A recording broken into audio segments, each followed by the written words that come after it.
Welcome back. You're watching House of Champions, and guess who's with us? There he is, the man himself, Fabrizio Romano. Fab, how you doing, buddy? Ciao, guys. All good, all good. Nice to see you. Big pleasure to be here. I knew you were busy yesterday. I saw the tweets going out at rapid pace talking about Juventus Football Club. Yesterday, the news broke about the Juventus board. Tell us exactly what happened and tell us where Juventus go from here. Yes, there is still big confusion here in Italy on this Juventus story, but it's important to clarify that yesterday night, an official statement, Juventus confirmed that the whole board, including the president, Andrea Agnelli, the vice president, the legend of Juventus, Pavel Nedved, and all the people into the board decided to resign following the meeting they had in the afternoon. It was a really tense meeting. The situation was really tense around Juventus, and it's about the balance. It's about many problems they had with the balance in the last few months, and so they decided to resign because they were not able to approve the balance. So now they nominated new people into the board, and they are still in the process to nominate new people into the board. It means new president, new vice president, but also a new technical structure. It means that only the CEO, Maurizio Rivabene, is staying at Juventus until they complete this process, and then they will have a new director of football, new president, new vice president. So everything is changing at Juventus. The last news we have a few minutes ago is from John Elkann, Juventus owner, who stated that Massimiliano Allegri, the manager, is going to stay. He said, we trust him. He's going to be part of our project. We want to win with Allegri as a manager. I want to add that it's also because of financial reasons, of course, because his salary is really important. And so in this moment, Juventus can't go with a different manager. And so Allegri is staying, but the whole Juventus board had resigned. And so it's a big revolution at Juventus. Yeah, Fab, it's crazy for me to tune into Twitter last night and to see all of that happening. Is there is realistically, what does this mean for Juventus in January? Does it mean that they might look to sell some players, move them on? We know that there are some players coming out of contract as well at the end of the season. You know, what is most likely to be the first course of action for Juve? Because like you said, sacking Allegri at this moment in time, it's a non-starter for financial reasons alone. Yes, exactly. And for January, we had, until few weeks ago, a lot of rumors of important players linked to Juventus, like Sergei Milinkovic-Savic and many others. And we always say it also here, this is not the case. They are not going to sign players for 80, 70 million euros in January.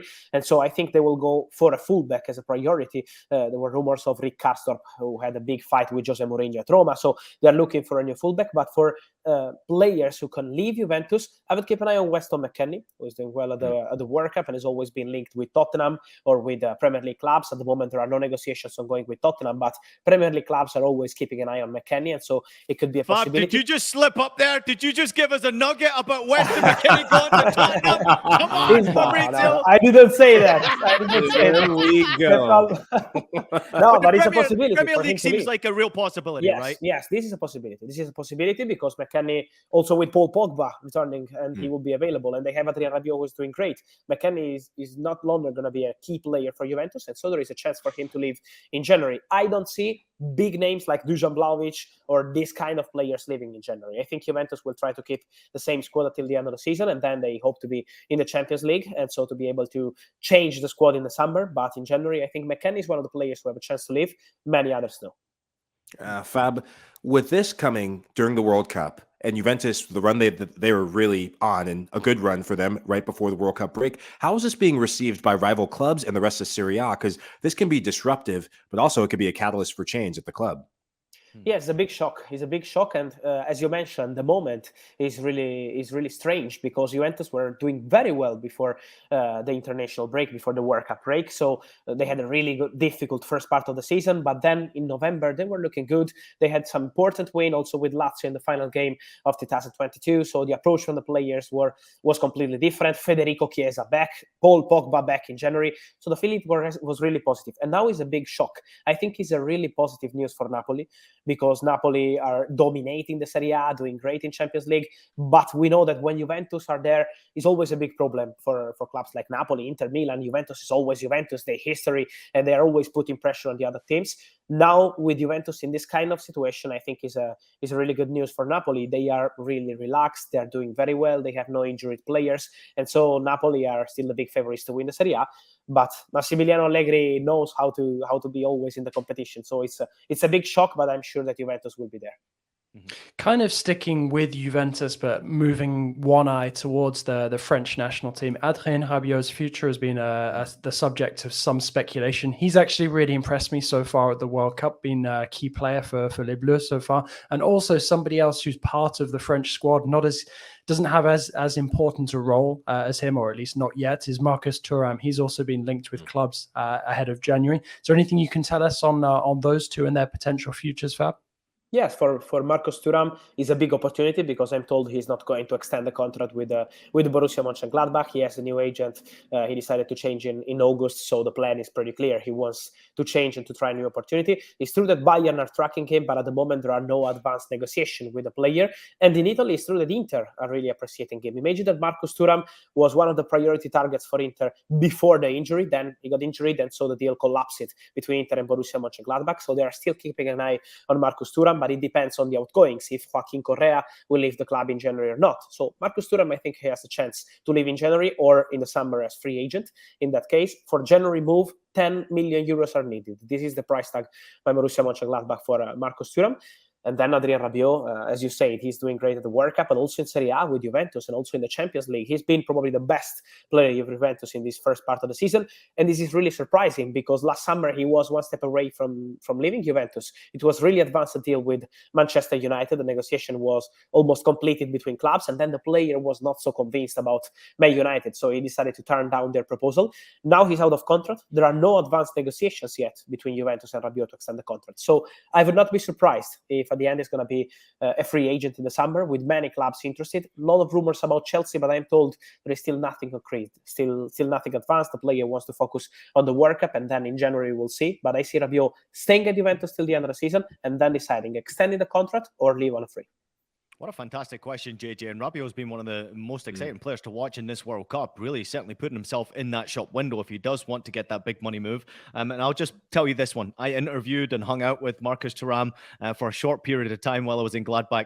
That guy is freaking crazy, man. He is so confident. He is just on another planet. He knows he's good. He knows he can be even better than what Borussia Gladbach can bring him. So I'm really excited, Fabrizio, for when we do get that. Here we go with Marcus Thuram to where he goes. Let's turn our attention to another player that's really caught all of our attention. Cody Gakpo, once again on the score sheet today, Fabrizio.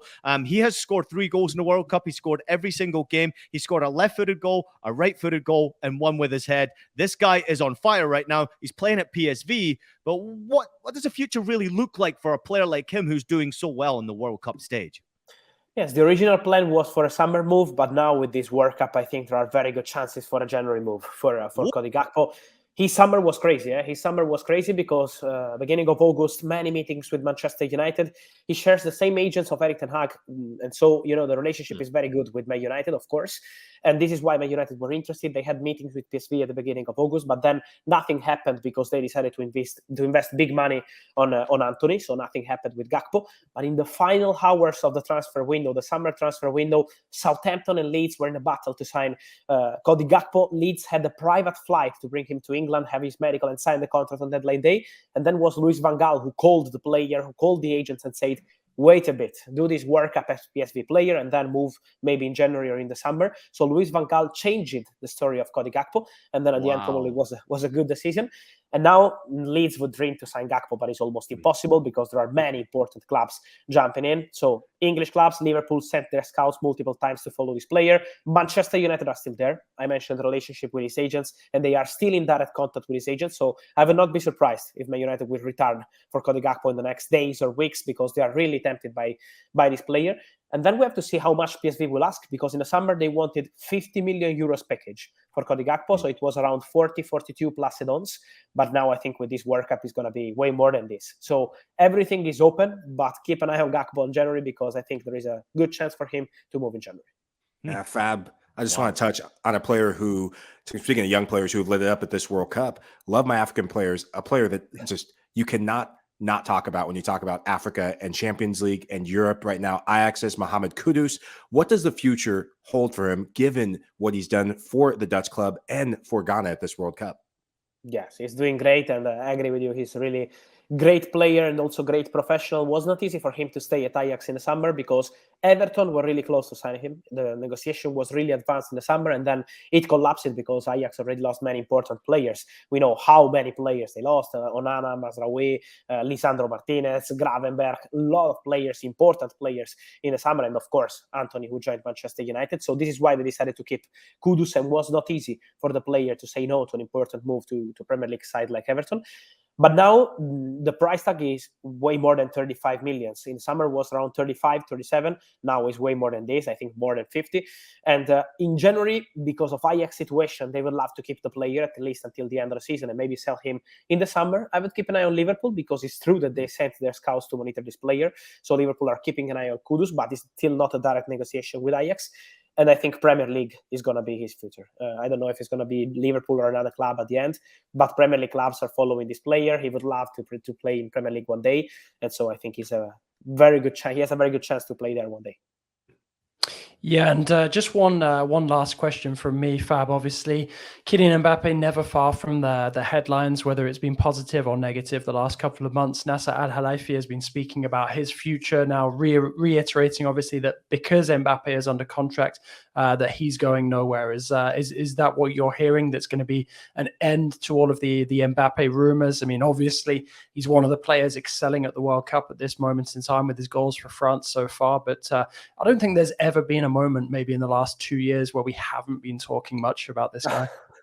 It's true. He's always in the rumor, and I think it's normal. He's a superstar, and so the situation is clear that in January he's not going to leave. For PSG, it was already clear when the situation was tense, because it's true that almost 2 months ago the situation was tense between Kylian Mbappé and Paris Saint-Germain. He was not so happy. You know better than me that in the summer PSG had very clear plans. They wanted to sign kind of center striker. Okay, Kitika is a talented player, but it's for the future. So they wanted a top center striker, and they were not able to complete the negotiation. And also Luis Campos, the director, always mentioning the center back they wanted, Milan Skriniar, long negotiation with Inter, and then nothing happened. So it was not an easy summer for PSG on the market, and also this is why Kylian Mbappé was not super excited, like end of September, beginning of October. But now it looks different. Paris Saint-Germain were very clear with the player. They have no intention to open negotiations to let him go in January, so Mbappé will complete the season with PSG. And then in the summer, we will see. I think when you are Paris Saint-Germain, when you are going to compete to win the Champions League as an obsession, this is normal to wait a bit and then see what happens. It's about the manager, Galtier. It's about Luis Campos. It's about the whole PSG structure. So we have to wait a bit. But in January, nothing is going to happen, as Nasser Al-Khelaifi mentioned. And also Luis Campos, the plan is to keep the player 100%. Mm-hmm. Fab, last question for me. Watching this World Cup, and I'm a bit biased here, USMNT, got to ask for our fans, for my own well-being so I can sleep at night. The World Cup and the USMNT, this has been a positive start for them. What does the future hold? And in general, what does the lay of the land look like for some of these players moving forward with the January window around the corner? Yes, I think there will be some opportunities for some of the players, some in January, some in the summer. For example, I was speaking to some agents a few days ago, and for example, a player like Yunus Musa is really appreciated by many important clubs around Europe. In Italy, we have rumors about Inter, but also in England, Musa is a very important player, and so I think in the summer he will have a chance to get his move. But there are players we have to monitor in January, like Pulisic, because we know that the situation with Chelsea is still open. Chelsea didn't want to open for any loan move in the summer. When Newcastle approached them, Manchester United, we also have rumors. But at the moment, their intention is still the same. Keep the player or sell the player for an important bid. And at the moment, there is still no important bid on the table. So I think the World Cup is always a big opportunity to show your skills, as it happened with Cody Gakpo, who we mentioned before.